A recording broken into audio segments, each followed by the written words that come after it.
வணக்கம் மக்களே! இன்னைக்கு நேத்து யூகிச்ச மாதிரி 24,000த்துல க்ளோஸ் ஆயிருச்சு அப்படின்னு சந்தோஷம்லாம் பட முடியாது. ஏன்னா, அந்த யூகம் பண்ணி அது சரியா வரதெல்லாம் கரெக்ட்டா வந்துறதெல்லாம் ஒரு பெரிய விஷயம் இல்ல. பட் நமக்கு வந்து டெக்னிக்கலா சொன்னது கரெக்ட்டா நடக்கணும். அ அத நம்ம அப்பதான் சார்ட்ட ஒழுங்கா படிக்கிறோம்னு அர்த்தம். சரி, இன்னைக்கு அப்படி க்ளோஸ் ஆயிட்டாரு. அடுத்து என்ன செய்ய போறாரு? அதான் நமக்கு முக்கியம். இன்னைக்கு நடந்தது நடந்து போச்சு. ஸோ, நமக்கு இன்னும் 2 நாள் தான் இருக்கு. நாளைக்கு என்ன புதன், வியாழன் 2 நாள் தான் இருக்கு. மந்த்லி க்ளோசிங்க்கு. ஏன்னா வெள்ளிக்கிழமையும் லீவு. ஸோ வீக்லி க்ளோசிங்க்கும் நமக்கு இன்னும் 2 நாள் தான் இருக்கு. அடுத்த நிஃப்டி என்ன ஆகும்? அடுத்த பயணம் எப்படி இருக்கு? வாங்க. அடுத்து வந்து சப்போர்ட்ன்னு சொல்லணுமேன்றதுக்காக சொல்றேன். 23,800 அத உடைச்சா 23,550. இது 2ம் பெரிய சப்போர்ட். அத உடைக்கும் பட்சத்தில் ஒரு பெரிய குழிய தோண்டி அதில குதிக்க போறாய்ன்னு அர்த்தம். ரெசிஸ்டன்ஸ் வந்து அடுத்த ரெசிஸ்டன்ஸ் 24,180. அத உடைக்கணும். அது கொஞ்சம் அப்படியே திணறுவாருன்னு வச்சுக்கோங்க. ஆனா பெரிய நம்பர் இல்ல. 180 பாயிண்ட்ன்றது இன்னைக்கு அ ஆக்சுவலி இன்னைக்கு குறைஞ்சத விட அந்த அந்த ரேஞ்ச் தான்னு வச்சுக்கங்களேன். அடுத்து 24,380 உடைக்கிறது தான் கொஞ்சம் ஸ்ட்ராங். அத உடைச்சிட்டாருன்னா, நிஃப்டி வந்து 25,000 நோக்கி போயிரும். அப்புறம் நேத்து கமெண்ட்ல ஒருத்தர் கேட்டிருந்தாரு, "சார் டெம்பரரி ரிலீஃப் ஆயிட்டுருக்கு, போயிட்டுருக்குன்னு சொல்றீங்களே, 21,300 வேற டார்கெட் இருக்குன்னு சொல்லியிருந்தீங்களே, அங்க வருவாரா? வரமாட்டாரான்னு?" வருவாரு. நிச்சயமா வருவாரு. ஆனா இது வந்து ரிலீஃப் ராலி. அ இப்படிதான் இருக்குங்க. மார்க்கெட் நம்ம ரொம்ப என்னோட ரொம்ப ஆதர்சமான ஸ்டூடண்ட் எங்க மக்களுக்கு தெரியும். அவரு கூட கேட்டாரு, "என்ன நாகான்னு?" சொல்லிட்டு தம்பி மாரி தான். கேட்டிருந்தாரு. "என்னண்ணே மேல போயிட்டே இருக்கு. என்ன பண்ணலாம்?" அப்படின்னு. ஒண்ணும் பண்ண வேணாம். அது அப்படிதான் போகும். ஏன்னா 2001 சார்ட் எடுத்து காமிச்சேன். சாரி 2021 சார்ட் எடுத்து காமிச்சேன். இதே மாரி தான் ரிலீஃப் ஆயி பியர் ரிலீஃப் ராலி மேல போகும். எல்லாரும் நம்பி வாங்குனோனே, அவர் திரும்பி கீழ வந்துருவாருன்னு. ஸோ இந்த அ கீழ வரப்பயும், மேல போறப்பயும் அந்த டெக்னிக்கலா உங்களுக்கு புரிஞ்சிருச்சு அப்படின்னா, அந்த பொறுமை இருக்கும். எங்க வாங்கலாம், எங்க விக்கலான்னு. அ அதனால இது ரிலீஃப் ராலி. நான் ஏதோ மேல போகும், மேல போகும்ன்னு சொல்றதுனால மார்க்கெட்டையே மொத்தமா மேல போகுதுன்னு நீங்க நெனச்சுக்க வேணாம். ரிலீஃப் ராலில இப்ப மார்க்கெட் இந்த ஒ அடுத்த ஒரு 2, 3 நாள்ல எப்படி இருக்கும்ன்றது தான் நம்ம டெக்னிக்கல் சார்ட் என்ன சொல்லுதோ அத சொல்றோம். அதனால சொல்றத வந்து நீங்க யாரும் இதா எடுத்துக்க வேணாம். அப்படியே நாளையிலருந்து புல்லிஷ் ஆயிரும், நாளையிலருந்து கம்ப்ளீட்டா பேரிஷ் ஆயிரும் அப்படி இல்ல. சரி. இன்னைக்கு ஆ அ 24,000த்துல எப்படி முடிஞ்சது? அந்த ஒரு கொஸ்டின் இருக்குல்ல. இது அடுத்த அடுத்த 2, 3 ஸ்லைடுக்கு அப்புறம் சொல்றேன். ஏன்னா 24,000த்துல முடியணும் அப்படின்னா, இத எதிர்பார்க்கிறது ரைட்டு. ஆனா அ இன்னைக்கு பேங்க் நிஃப்டி அவ்ளோ அடிச்சு துவச்சுட்டாங்க. கிட்டத்தட்ட ஒரு 1½ % அடிச்சாச்சு. அதே மாரி ஐடி இண்டஸ்ட்ரியும் போட்டு அடிச்சாச்சு. அப்படி இருந்தும் எப்படி சார் அ மார்க்கெட் விழுகாம இருந்தது அப்படின்னு கேட்டீங்கன்னா, அடுத்த 2 ஜாம்பவான் வந்து தூக்கி பிடிச்சு நிப்பாட்டிட்டாங்க. ஒண்ணு ரிலையன்ஸ் இண்டஸ்ட்ரீஸ். அவர் இன்னைக்கு ஒரு 1½ % பக்கம் ஏத்தி அவரோட வெயிட்டேஜ் ஷேரிங்ல மேல ஏறிடுச்சு. ஆக்சுவலி இந்த பேங்க் நிஃப்டி இங்க முதல்ல பார்த்துருவோம். அப்படியே அந்த விஷயத்தையும் சேர்த்து சொல்றதுக்கு தான் வசதியா இருக்கும். நேத்து நம்ம என்ன சொல்லியிருந்தோம்னா, பேங்க் நிஃப்டி வந்து 55,600 இதுதான் சப்போர்ட்டு. அங்கருந்து கரெக்ட்டா அங்க வாங்குனா திரும்பிருங்க மார்க்கெட்ன்னு சொல்லியிருந்தோம் இல்லையா? அப்படிதான் திரும்பி இருக்கணும். ஆ ஆனா, அதையும் தாண்டி கீழ உடைச்சுச்சு இல்லையா? உடைஞ்சு கீழ வந்துருச்சு. 55,400ல இப்ப இருக்கு. ஆக்சுவலி அதுக்கு இப்ப இப்படி வந்ததுனால 55,000 வரைக்கும் டார்கெட் இருக்கு. சரி 55,600 ஏன் உடைச்சுச்சு அப்படின்னா, உடைக்க வேண்டிய நிர்பந்தம் ஆயிடுச்சு. ஏன்னா, மார்க்கெட் நான் 24,000த்துல போய் க்ளோஸ் ஆகணும். சரி க்ளோஸ் ஆகணும். அதுக்கு என்ன பண்ணலாம்? அப்படின்னா, மார்க்கெட் நார்மலா கீழ இறங்கியிருக்கணும். ஏன்னா, வ இந்த வெயிட்டேஜ்ல 55,600 வந்தப்போ ஐடியும் சேர்த்து இழுத்துருக்காங்க. அப்போ வந்திருக்கணும். அப்புறம் ஏன் மார்க்கெட் திரும்ப உடனே ரிவர்ஸ்ல போச்சு அப்படின்னு பார்த்தீங்கன்னா, ரிலையன்ஸும், ஓஎன்ஜிசியும் சேர்த்து இன்னைக்கு மார்க்கெட்ட தூக்கி வச்சாங்க. இந்த வெயிட்டேஜ் ஹெவியான உடனே எப்படியும் 24,000 வந்து க்ளோஸ் ஆகணும். அப்ப என்ன பண்றது? போடுறா பேங்க் நிஃப்டின்னும் பேங்க் நிஃப்டி தலையிலேயே படார் படார்ன்னு போட்டு இழுத்துட்டு இருக்காங்க. சரி. அப்ப இது சார் 55,600ல க்ளோஸ் ஆகல, சப்போர்ட் எடுக்கலன்னு இருக்கா, நீங்க கட்டாதீங்க அப்படின்னு நீங்க யாராவது சொன்னீங்கன்னா, இந்தாங்க ஒரு பதில பார்த்துக்கங்க. இந்த ஸ்கொயர் பாருங்க. அதாவது டெக்னிக்கல்னா ஒரு ஒரு டார்கெட் இருக்கு அப்படின்னா, அது அந்த இடத்துல வந்து அதுக்கு ரியாக்ட் பண்ணணும். இங்க பாருங்க. இந்த கீழ இருக்க ஏரியா இருக்குல்ல, இந்த இடம் 55,600 நம்ம எத சப்போர்ட்ன்னு சொன்னோமோ, எத டார்கெட்ன்னு சொன்னோமோ, அங்க வரைக்கும் வரும்ன்னு சொன்னோம்ல. இங்க பாருங்க 1, 2, 3 இந்த ஏரியால. இந்த ஏரியாலயும் கன்சாலிடேட் இருக்கு. திருப்பி மேல போகுது, வருது. மேல போகுது, வருது. ஃபைனலா இந்த இடத்துல தான் உடைக்குது. நீங்க இந்த இந்த இது வந்து 5 மினிட் சார்ட். இங்க உடைச்சிட்டு திருப்பி மேல கீழ வந்தாலும், திருப்பி பாருங்க இந்த ஜோன்ல போய் முட்டிட்டு மேல உடைக்கிறதுக்கு ட்ரை பண்ணிட்டு இருக்காரு. முடியாம தான் போட்டு இழுத்து தூக்கி போட்டு துவைச்சுட்டாங்க. என்ன காரணம் அப்படின்னா, ஆ அதான் சொன்னனே. ரிலையன்ஸும், ஓஎன்ஜிசியும் நல்ல வெயிட்டான ஆசாமிகள். அவங்க மேல தூக்குனதுனால, வேற வழி இல்ல என்ன வேற வழி தெரியல ஆத்தா அப்படின்னு பேங்க் நிஃப்டிய போட்டு துவைச்சு எடுத்துட்டாங்க. அப்போ உடனே ஒரு கேள்வி வரும். ஓ! அப்போ 4 பேர் சேர்ந்து ஆப்பரேட் பண்ணிட்டு இருக்காங்களா சார்ன்னு? ஆக்சுவலி அதில ஆப்பரேட்லாம் பண்றது இல்லங்க. அப்படின்னு நான் இப்பயும் சொல்றேன். வேர்ல்டுலயே உலகத்திலேயே டிசிப்ளினான விஷயங்கள்னு எதெல்லாம் நீங்க டாப் 3ல எடுத்து வைக்கிறீங்களோ, அந்த டாப் 3ல டாப் 1னா இருக்குது மார்க்கெட் தான். நம்ம மார்க்கெட் மட்டும் சொல்லல. உலகத்தில இருக்க எல்லா மார்க்கெட்டையும் சொல்றேன். அது மாதிரி டிசிப்ளின் வேற எதுவுமே கிடையாது. இத நான் ப்ரூவ் எங்க வேணா எவ்வளோ பெரிய ஜாம்பவான வேணா கூட்டிட்டு வாங்க. வேர்ல்டு லெவல்ல ஜாம்பவான கூட்டிட்டு போங்க. இந்த மார்க்கெட்ட பத்தி தப்பா பேசுறவங்கள கூட்டிட்டு வாங்க. ப்ரூவ் உங்க கண்ணு முன்னாடியே ப்ரூவ் பண்ணி காமிக்க முடியும். இங்க ஒரு மேனிபுலேஷன் கூட கிடையாது. நான் இந்த பென்னி ஸ்டாக்ஸ் எல்லாம் இதில சேர்க்க மாட்டேன். பென்னி ஸ்டாக்ஸ தவிர்த்து பார்த்தீங்கன்னா, அதில மேனிபுலேஷன் நெறைய நடக்குது. இந்த மாதிரியான இண்டெக்ஸ் ஸ்டாக்ஸ் இருக்குல்ல, அதுல எல்லாம் நீங்க ஒரு மேனிபுலேஷன் கூட பண்ண முடியாது.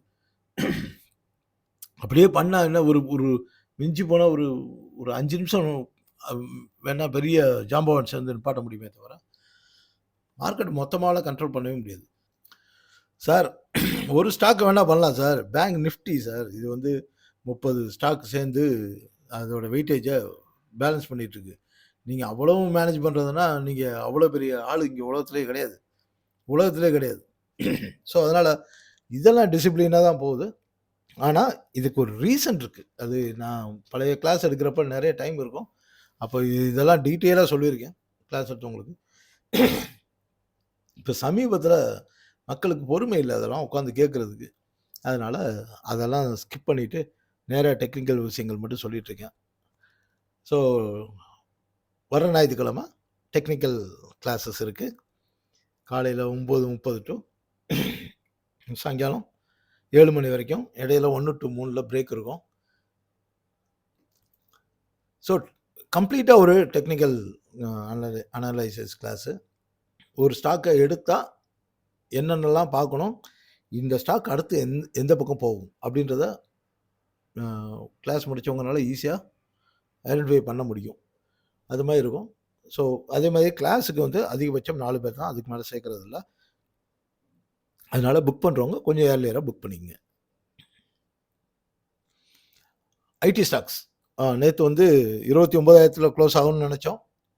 28,960ல க்ளோஸ் ஆயிருக்கு. ஒரு 40 பாயிண்ட்ன்றது 30,000த்துல ஒரு பெரிய விஷயம் இல்ல.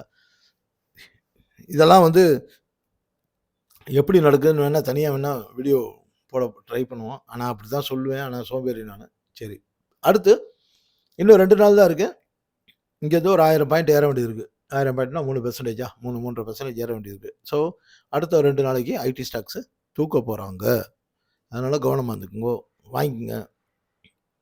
ஆட்டோ 26,450 26,700 இது 2ம் ரெசிஸ்டன்ஸ். ஸோ நாளைக்கு சார் அத மேல உடைப்பாரு அப்படின்னு எதிர்பார்க்கலாம். 26,450 அத தாண்டுவாரா அப்படின்றது தான் இப்பொழுதைக்கு பிரச்சனை. ரொம்ப முக்கியமான விஷயம் 26,700 தாண்டுனா தான் ஆட்டோ செக்டார் மறுபடியும் மேல போகும். ஆனா இந்த ஃபார்மேஷன் பார்த்தா இங்க பாருங்க. இங்கேயும் டபுள் டாப், இங்கேயும் கிட்டத்தட்ட டபுள் டாப்.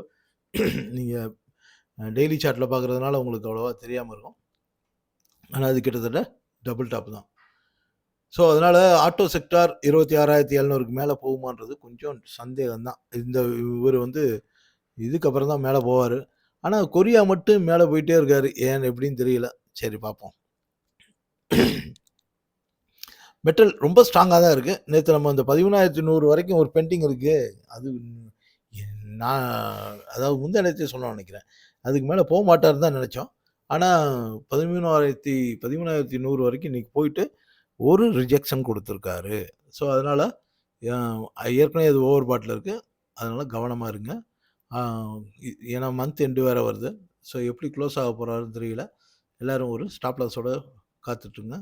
எஃப்எம்சிஜி மறுபடியும் வீக்லி முடிஞ்சு இப்ப மந்த்லிக்கு அதே நம்பருக்கு சண்டை நடந்துட்டுருக்கு. 51,142 இன்னைக்கு பயங்கர சண்டை. இப்போ நீங்க ஸ்டாக்ஸ் எடுத்து பார்த்தீங்கன்னா தெரியும். ஒரு சில ஸ்டாக்ஸ் அடிச்சு கீழ தள்ளிட்டு இருந்தாங்க. நெஸ்ட்லே மாதிரி ஸ்டாக்ஸ் எல்லாம் வந்து அடிச்சு மேல தூக்கிட்டு இருந்தாங்க. இன்ஃபாக்ட் நெஸ்ட்லே காலையில 1.5% 2% கீழ விழுந்து மறுபடி அவன பிடிச்சு தூக்கிட்டு போயிட்டு இருந்தாங்க. ஸோ இந்த 51,142க்கு மேல க்ளோஸ் ஆகுதா, கீழ க்ளோஸ் ஆகுதா அப்படின்றத பொறுத்து தான். இன்னும் 2 நாள் தானே இருக்கு. அப்ப பொறுத்து தான் நாம இதோட அடுத்த மாச ஜாதகத்த சொல்ல முடியும். இவரும் 23,540ங்க. இந்த மாசம் க்ளோஸ் ஆயிட்டா, நிச்சயம் நம்ம ஏற்கனவே சொன்னோம் அடுத்த மாசம் வந்து ஒரு மேல பறக்க போறாருன்னு சொல்லிட்டு இருந்தோம் இல்லையா? பெரிய ரிட்டர்ன் குடுக்க போற செக்டார்ன்னு இத சொன்னோம். அத கன்ஃபார்ம் பண்ணணும். டபுள் கன்ஃபார்ம் பண்ணணும்னா 23,540 அடுத்த 2 நாள் அதுக்கு மேல க்ளோஸ் ஆகுதான்னு பார்ப்போம். ஆயிரும் தான் நெனைக்கிறேன். ஏன்னா 23,158 இங்கேருந்து என்ன ஒரு 300 பாயிண்டா? சாரி கிட்டத்தட்ட ஒரு 400 பாயிண்ட். 400 பாயிண்ட்னா 1.5% தான். 2%ன்னு வச்சுக்கோங்க. 2% ஈஸியா ஏறிட்டு போயிரும்.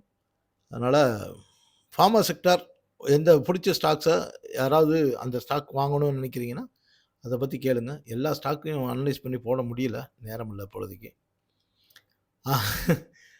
இப்போ 41,880ங்க. இதுக்காகத்தான் இப்ப சண்டை. இப்ப இன்னும் 2 நாள் இருக்கு.